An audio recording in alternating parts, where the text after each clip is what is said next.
50 clásicos de la psicología. Capítulo 48. Douglas Stone, Bruce Patton y Sheila Heen. La vida está llena de conversaciones difíciles, aunque todos evitamos tenerlas. ¿Hay algo que podamos hacer para que resulten menos difíciles? Conversaciones difíciles, cómo discutir sobre los temas que nos importan, surgió a partir de 15 años de trabajo en el proyecto de negociación de Harvard, que produjo también obtener el sí, título del que se llegaron a vender 4 millones de ejemplares. Como participantes en el proyecto, los autores Stone, Patton y Heen tenían como meta descubrir cómo la comunicación uno a uno podía hacerse mucho más efectiva. Trabajaron con estudiantes y profesionales en sus conversaciones y encuentros más difíciles para producir nuevas técnicas de comprensión de conflictos e interacciones. Aunque conformados en negocios, mediación y derecho, los autores de conversaciones difíciles basaron su trabajo en hallazgos de la conducta organizativa, terapias cognitivas, psicología social y teoría de la comunicación, especialmente en lo que respecta a las dinámicas de la comunicación dentro de las familias. Entre las muchas influencias que han recibido mencionan a los psicólogos Aaron Beck, David Burns y Carl Rogers.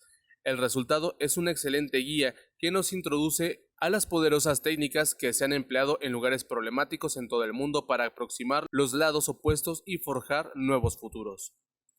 ¿Qué es una conversación difícil? Defendiendo su tema como cualquier cosa sobre la que resulte difícil hablar y se intente evitar, Stone, Patton y Heen señalan que para la mayoría de la gente no hay una manera fácil o simple de despedir a alguien, romper una relación, enfrentarse a la suegra, plantear la cuestión del prejuicio, pedir un aumento de sueldo. Comparan un mensaje difícil al lanzamiento de una granada de mano, que aunque lo cubras con azúcar y lo lances con fuerza o suavemente, de todos modos va a hacer daño. Arrojarla con tacto no es la solución, como tampoco lo es ser diplomático. No podemos esperar que nuestra amabilidad asegure que todo irá sobre ruedas. Así pues, ¿cuál es la respuesta? En lugar de lanzar granadas de mano o dar mensajes a la gente, Stone, Patton y Heen prometen transformar nuestras conversaciones difíciles sustituyéndolas por lo que llaman conversaciones de aprendizaje. Si bien este nuevo modo de comunicación supone trabajo para dominarlo, puede reducir espectacularmente el estrés de nuestras interacciones con las otras personas. Las conversaciones de aprendizaje aumentan la confianza de todas las partes implicadas, ya que desaparece el aire de culpabilización, siendo reemplazado por el de escucha. Esto, de manera espontánea, hace que brote la confianza y el conflicto puede transformarse en comprensión. 3 conversaciones en una. Conversaciones difíciles se basa en la idea de que cada conversación difícil en realidad contiene 3 conversaciones. Por encima y más allá de las palabras pronunciadas, estas otras conversaciones son fundamentalmente internas e implican nuestra percepción del encuentro y lo que significa para nosotros. La conversación. ¿Qué sucedió? Tiene lugar cuando vamos más allá de nuestra percepción del resultado. ¿Quién dijo que a quién hay que culpar? ¿Quién está en lo cierto? El problema es que nunca cuestionamos nuestra versión de quién está en lo cierto y quién se equivoca, ni cuestionamos que las conversaciones difíciles tengan que ver con los hechos tal como son, en lugar de tener que ver con lo que los hechos significan para nosotros. Se trata fundamentalmente de conflictos de percepciones, de interpretaciones y valores. Sin embargo, cuando cambiamos nuestra actitud desde dar un mensaje a descubrir cómo y por qué la otra persona ve las cosas de manera distinta, inmediatamente la conversación se vuelve menos pesada y menos emocionalmente punzante. En lugar de ofrecer nuestra interpretación de la situación como la verdad, la ofrecemos como nuestra percepción. La conversación de los sentimientos. ¿Cómo me siento por lo que se dijo? ¿Fueron legítimos los sentimientos de la otra persona? ¿Son legítimos mis sentimientos? ¿Qué debería hacer si la otra persona está enfadada o herida? En una conversación difícil entran muchos sentimientos intensos, pero a menudo permanecen inexpresados. Cuando dos personas hablan, hay una conversación paralela en cada una de sus mentes que tiene que ver con sus sentimientos acerca de la interacción. Dado que los sentimientos nublan el juicio y hacen que la situación sea más incómoda, no deberíamos evitar completamente los sentimientos, deberíamos intentar aferrarnos a los hechos. Aunque esta es una hermosa idea, Stone, Patton y Heen indican que dejar los sentimientos al margen de las conversaciones difíciles es como una ópera sin música. Podemos conocer la trama, pero nos perdemos totalmente lo más importante. Señalan que las conversaciones difíciles no solo implican sentimientos, sino que en su propia esencia tratan sobre sentimientos. La conversación sobre la identidad. ¿Lo que hemos dicho a la otra persona o lo que ella nos ha dicho hace tambalear nuestro sentido de quiénes somos? La conversación que hemos tenido nos ha hecho sentir de repente que somos una persona profundamente malvada o incompetente o un traidor. La conversación de la identidad tiene que ver con la imagen de uno mismo o la autoestima. Si vamos a tener una reunión con nuestro jefe para pedir un aumento de sueldo, nos ponemos nerviosos. Esto se debe a que obtenga o no el aumento de sueldo, la conversación hace entrar en juego la consideración de nuestro valor, tanto la consideración que el jefe tiene de nosotros como la que tenemos de nosotros mismos. No solo tiene que ver con el dinero, tiene que ver con nosotros. De manera similar, si somos el jefe y tenemos que despedir a alguien, ¿qué dice este acto de nosotros como persona? ¿Que somos unos bastardos sin corazón? Despedir a alguien solo parcialmente tiene que ver con nosotros. El hecho de ser conscientes de la conversación sobre la identidad que tenemos con nosotros mismos puede tener un gran efecto sobre nuestras conversaciones difíciles. Si sabemos que también tiene que ver con la imagen de nosotros mismos, es menos probable que perdamos de repente nuestro equilibrio en el nivel emocional. Cuando comprendemos que las conversaciones difíciles son en realidad tres conversaciones en una, y cuando somos conscientes de los errores que podemos cometer en cada uno de esos tres tipos, Stone, Patton y Hinn piensan que cambiaremos el centro de nuestras conversaciones, versarán menos sobre lo correcto y lo incorrecto y más sobre lo que está en juego. La mayoría de las conversaciones difíciles contienen un fuerte elemento consciente en señalar con el dedo, pero lo único que produce esto es más conflicto, rechazo y juicios incorrectos. Culpabilizar no puede hacer más que nublar el asunto, impidiendo que descubramos lo que se hizo mal. La alternativa a la culpabilización es la contribución conjunta. En lugar de intentar descubrir hacia dónde debería apuntar el dedo, trabajamos para asegurarnos de qué es lo que contribuyó a crear el problema. Esto supone un giro sutil desde las personas hacia los asuntos implicados. Nuestra actitud cambia de demostrar algo o poner a alguien en su lugar a la curiosidad y la resolución conjunta del problema. Escucha lo que los otros tienen que decir. Pasar de la culpabilización a la contribución supone, en primer lugar, escuchar. ¿Cómo ve la otra persona la situación y qué sucedió para que se formara esa percepción?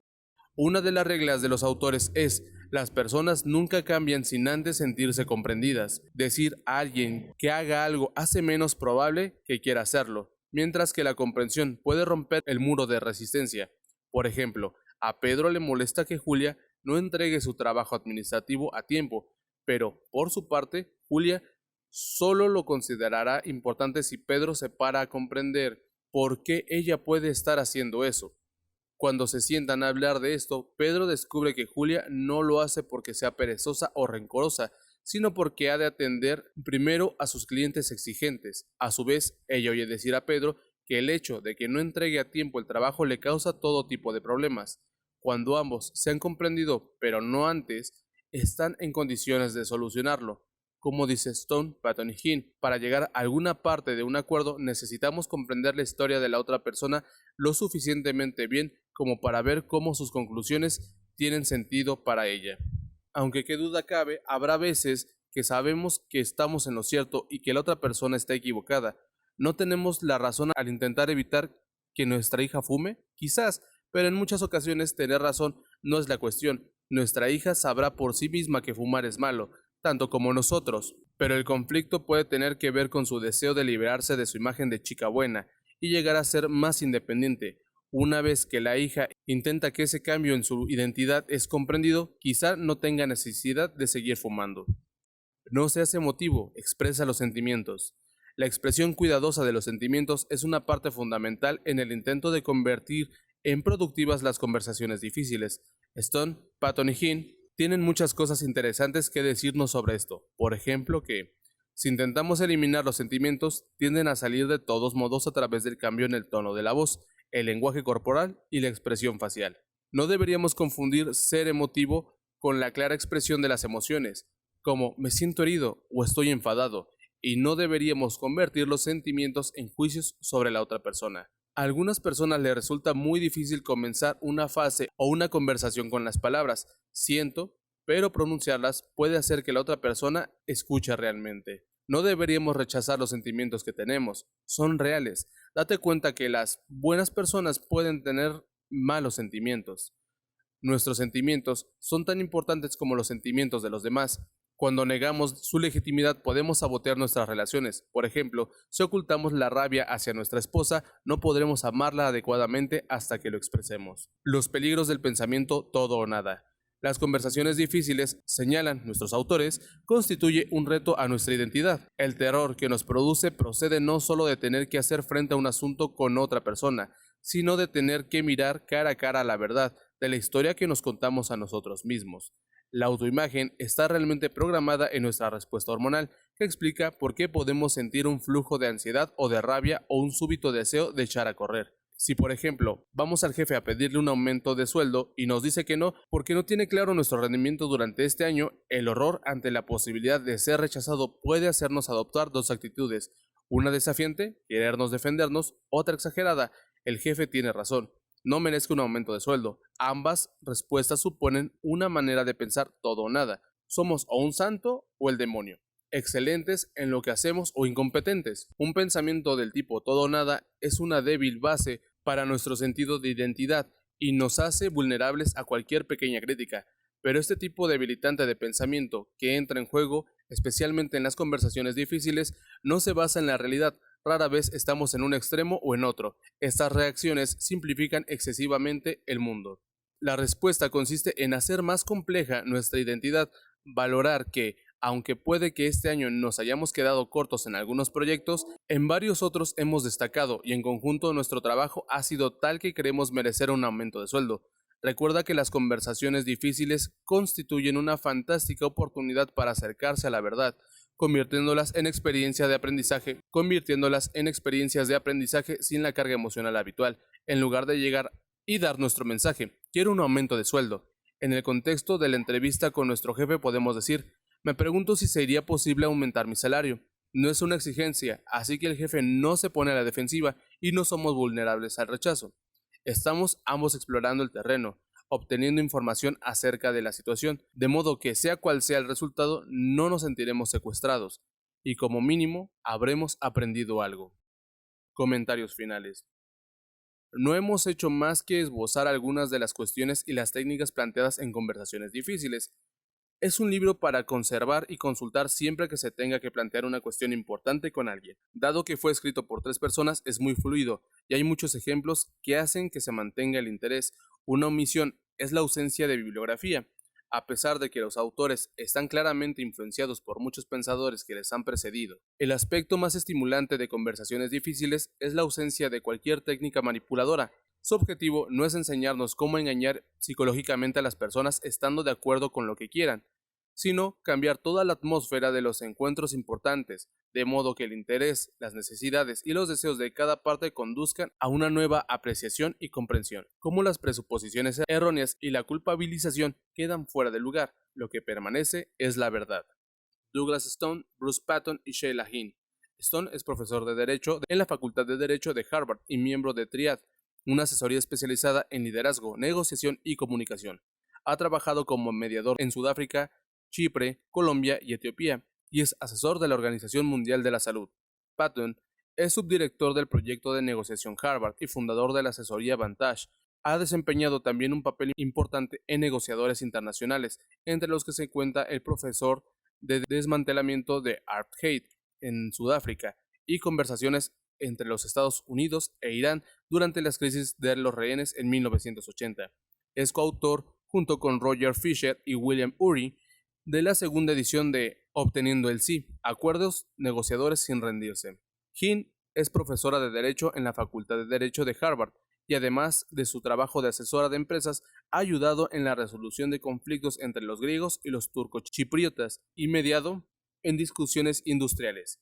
1990. Visible oscuridad.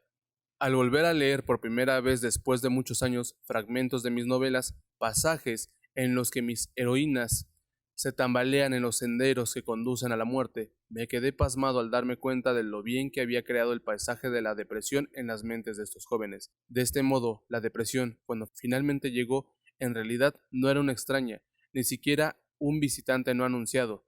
Había estado llamando a mi puerta durante décadas.